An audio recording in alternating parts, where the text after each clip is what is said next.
if you can get maybe 20,000 out of the 30,000 for a game, it'll still feel very packed. It'll still have the energy that you would see in a game. And in Tallahassee, I think you could probably get at least 20,000 for a state championship in the state of in that city. And that's the thing I was going to say too, and going back to the Daytona thing, which despite the issues, from what I've looked at, and I've never been to any games out there, but it seemed like there wasn't as much space out there when it came to parking and stuff like that as well. And I heard the electricity or something was an issue there. Cell service as well. Yeah, and that's the thing too. Like, if you're looking at a neutral site stadium like that, because that stadium was, I believe that's Mainland and Seabreeze's home field, I believe. It's a municipal field, but I believe both of them use it. You're right, but I was saying, like, if those shared stadiums or whatever, for like a few schools or whatever, why can't they use those, like, for spacing and whatnot? But like I said, if you're gonna have issues like that, then why the heck did you not do your research first before going there? Because then that's when all the complaints happened during the 2019 year, and now you've got to worry about social distancing and all that stuff for 2020 if they still have one. So you got to scramble. Otherwise, you might as well just go to a big stadium like the Citrus Bowl in Orlando again or something. Just do it. Like, they don't have much time to decide either, because we're already into the beginning of the season as it is, and everyone's already trying to figure out schedules and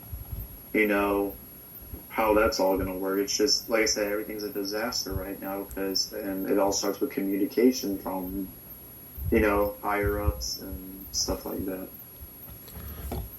I was always wondering how big is the stadium at UNF over in Jacksonville? It's, oh man, I haven't been out there in a while. I think they host track and field states, I think, before. It's not big enough. I don't think it's big enough to hold football because they don't have an away sign. Okay. They would have to, if they did, they would have to put a bunch of other bleachers out there, because I was at games out there before, and their home side is like really big with the press box and stuff, but I don't think it'd be enough to hold and social distance for a state championship, which is the thing about UNF. That's UNF Stadium. It's just not big enough, and I'll say, and JU's is the same way. It's not big enough either. So Jacksonville's definitely not an option unless you go to TIA Bank Field, or pretty much that's really it. It's unfortunate that it seems like the NFL teams don't really seem to push towards the idea of trying to lease their stadiums out to the state. Like, you see this in Georgia. They use what used to be the Georgia Dome, and now it's Mercedes-Benz Center or whatever. They had it on this. Falcons actually let the state of Georgia use their stadium. I've also heard people mention the idea of Tropicana Field, which I believe is over in Clearwater or Tampa. It's St. Petersburg. Yeah, St. Petersburg. And actually, it's not a bad field. I suppose if you can, it's a baseball field, but you can convert it into a football stadium.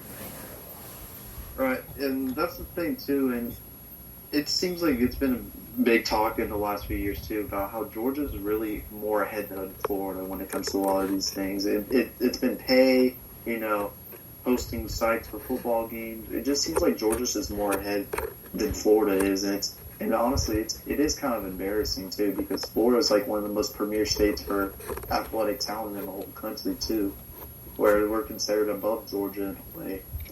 But it's just, I told you, it's been a very rough year, and just, there's been lack of communication. It's been very embarrassing, I would have to say, just being under, FHSAA and whatnot right now. It really is. Oh, and like we said already with the leadership, it goes back to that at the start, because that's where it has to go back.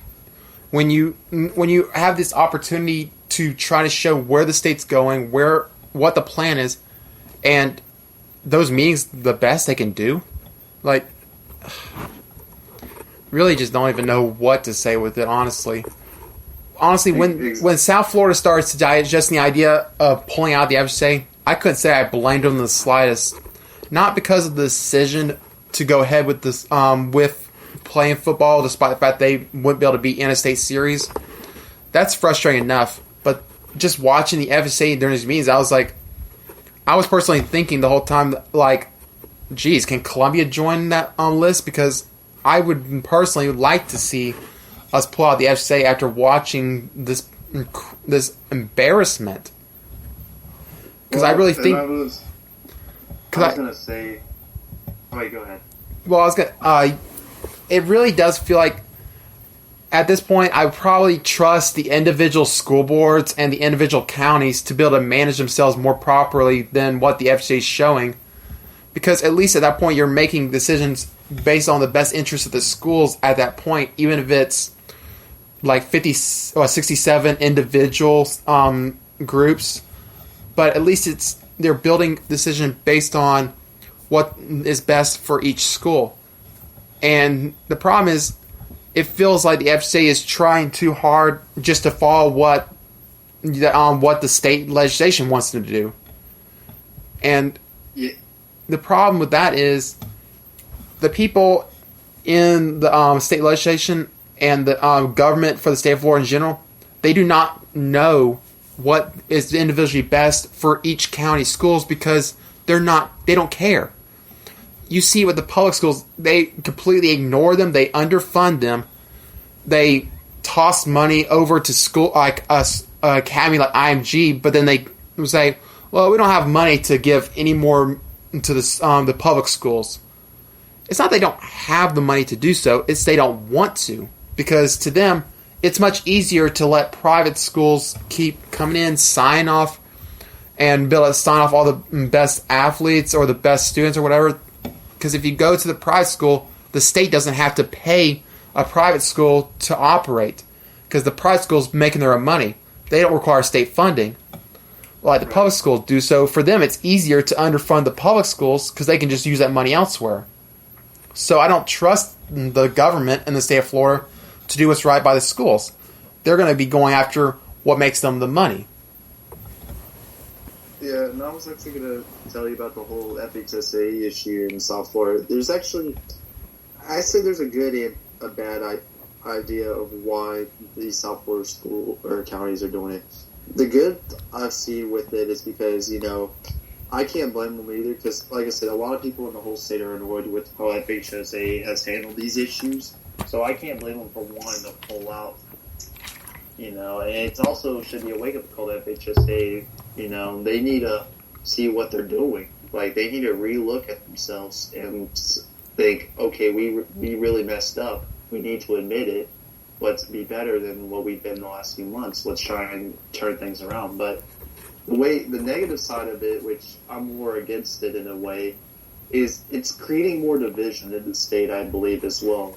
Because, and it's not the same without those schools, in the same league because they're very competitive. There's a lot of talent down there compared to other cities too. Like, they have a lot of talent. And, like, these guys, they have some great players down there. And them going to another league, especially if not many counties of them joining, like, how will they be able to host their own state championships? Like, how is that all going to work, How can they try and be better than the FHSA like they're talking about maybe doing?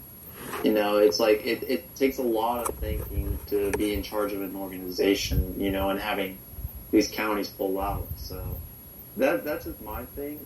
But like I said, I told you that at the same time, FHSA really needs to wake up too. But if anything, I feel like if FHSA, if things get worse and stuff, maybe a whole new athletic association will be changed to where maybe all schools join and just completely leave. You know what I'm saying? Like an all or nothing situation. But it's hard to tell though because of the intentions. You know what I'm saying? Yeah, I know what you're saying on that. But again, like, I think it was more like with South Florida wanting to pull out. This decision to go forward without them, that was just the tip of the iceberg. That's just what's pushing them over the edge. But they've been frustrated for a long time with some of the FHA's decision, like most of the state have.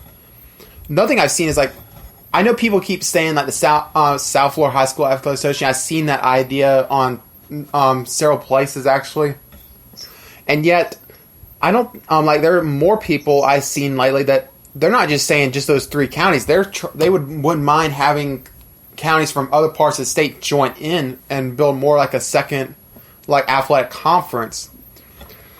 But yeah, I sit there and see that like why I'm sitting there like why should it be restricted to those 3 counties? Y'all aren't the only ones that are upset with the FSSAA right now. Yeah, there's just a lot. It's just been very emotional for everybody, and just a lot of upset people. And again, with those meetings too, those meetings didn't help either. And I couldn't even watch all those meetings too. Just some of the stuff they were talking about.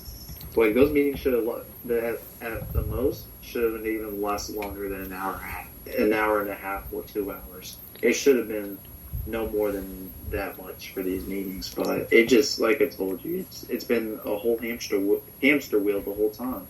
It's just going back and forth, same old, nothing. There's no ground just being reached at all.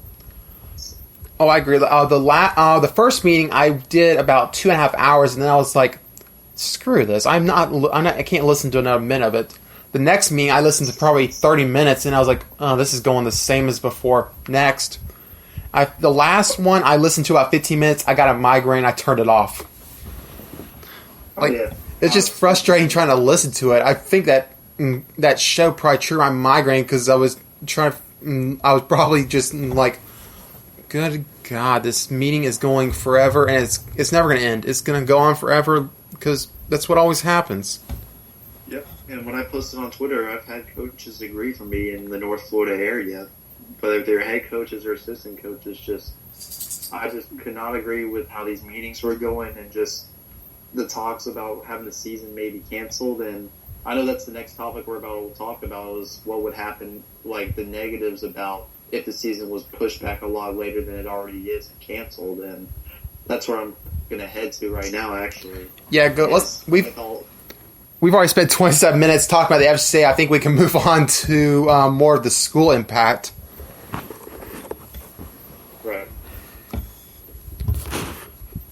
But yeah, we did talk a little bit before we went on the air with the effect that obviously would have with the athletes being if they couldn't have a season, that it's going to lose their opportunity to make that last impression. But I also point out it was the same exact ordeal in the spring.